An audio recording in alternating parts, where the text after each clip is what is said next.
Hey, what's going on everybody? Welcome back to yet a brand new video. This is your guide and mentor, Ali Trafter. In today's video, we're going to talk about liquidation analysis. So what specifically is a liquidation analysis and why do we need it?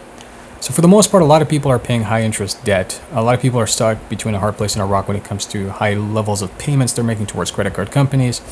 And they're essentially submerged in debt in such a bad way that they're paying day to day or month to month on living paycheck to paycheck only to try to pay down their credit cards because it's close to maxed out and or the payments are extremely high. In addition to that, they're being pursued by debt collectors, getting their wages garnished, and certain circumstances don't allow them to essentially file business or personal bankruptcy simply because they have enough income to support themselves and of course the debt. They can't even qualify for a renegotiated term because their debt interest is high, but also at the same time their income is too high. So there's a lot of things that we need to understand when it comes to liquidation analysis, but for this specific video, I want to give you what that tool is, how you can leverage this to negotiate your way into better rates, how you can use this to negotiate a settlement offer with perhaps debt collectors and so on and so forth, but more than anything else, having this strategy as a tool to enhance your personal credit moving forward. So with that said, let's get started on today's video.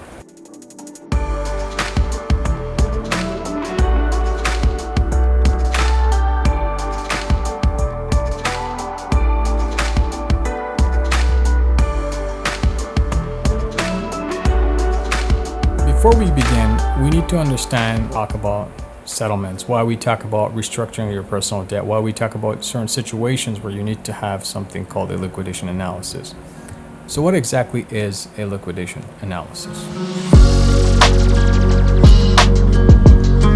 So a liquidation analysis is when you analyze your personal income, your expenses, your day-to-day activities, and you come up with expense ratio and your income ratio in addition to miscellaneous costs that you undergo as a family or perhaps individually. You list out and itemize those information for the sake of having something ready so that you can use that as a tool to demonstrate to potential creditors and or negotiate your way into demonstrating your financial feasibility in order to A, qualify for something, to get underwritten, or perhaps to negotiate a better payment term. And a liquidation analysis is a very powerful tool for not just building your personal credit, but making sure that you can leverage this information and toolkit to, number one, remove the negative items, pay down your balances in a very effective strategic way, and all the while being able to enhance your personal credit profile. So with that said, let's talk a little bit more about this. So a lot of people may ask me, hey Ali, why do I even need to bother with the liquidation analysis? What's so good about that, right? And the reality is a liquidation analysis is necessary for, like I said, many different avenues. Number one, what if you're dealing with a debt collector that is extremely basically stubborn? They're not moving away from your credit reports. They have a proper bill of sale that's certified, and therefore they have the actual assignment to carry on debt collection practices. So when these circumstances happen, you don't really have another tool that you can just fall back on and use as a mechanism to try to negotiate your way out of a settlement. For this specific instance, even if they were to pursue you in court or garnish your wages, then the judge is automatically going to ask for a liquidation analysis anyways.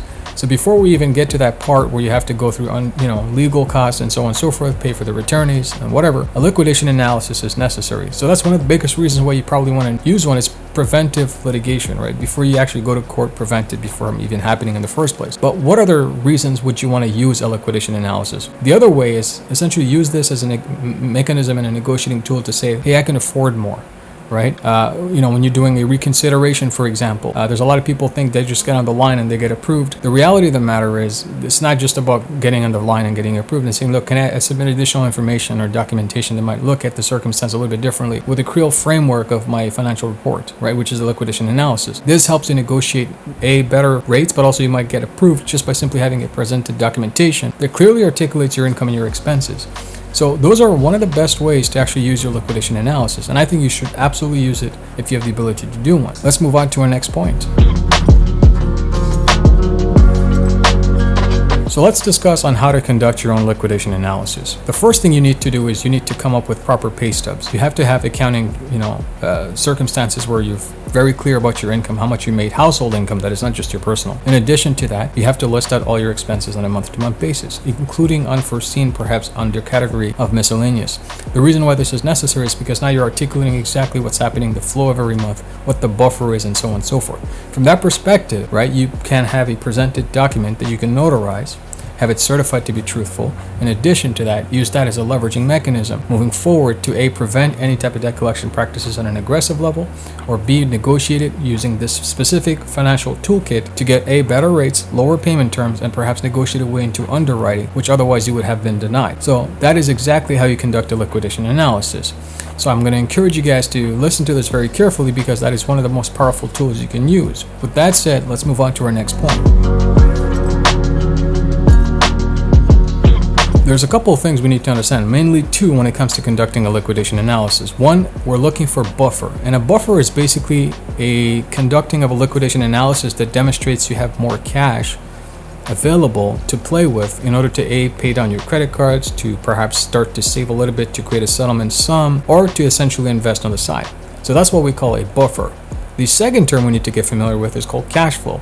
Cash flow simply stating that, hey, this is the amount of cash you have to work with, and based on that, you don't have any excess, which would be considered buffer, and therefore you have to leverage the existing infrastructure in order to work with your creditors. The idea of a settlement and the idea of working with a lower payment term always falls on the cash flow. If you have a buffer that shows you have excess cash flow and so on and so forth, then it is your prerogative to try to save that money, to leverage it into a sum or a pool that which you can use in order to negotiate down the road, or perhaps a down payment that allows you to start your negotiating process.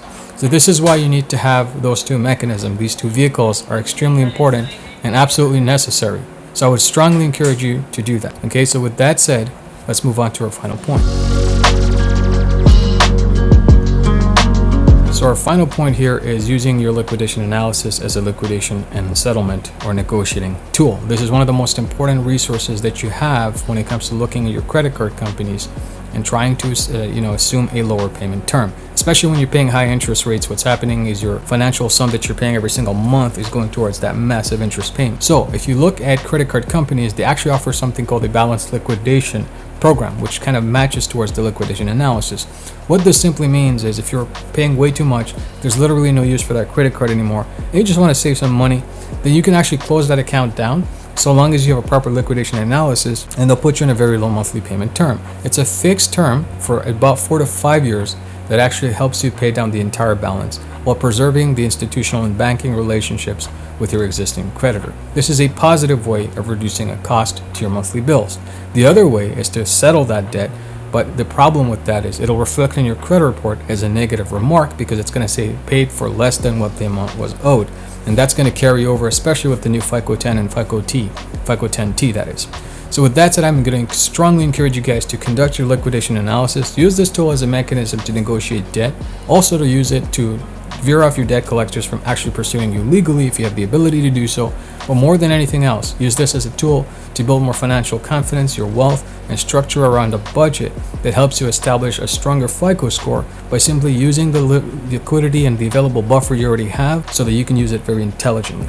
So I hope you guys enjoyed this video. You learned something very informative here. And if you did, don't forget to smash that thumbs up button. Don't forget to subscribe if you're new to this channel to learn more about financial confidence, personal credit, and building wealth. And with that said, this is definitely your guide and mentor. I'll eat you after. I'll catch you guys in the next video. Bye for now.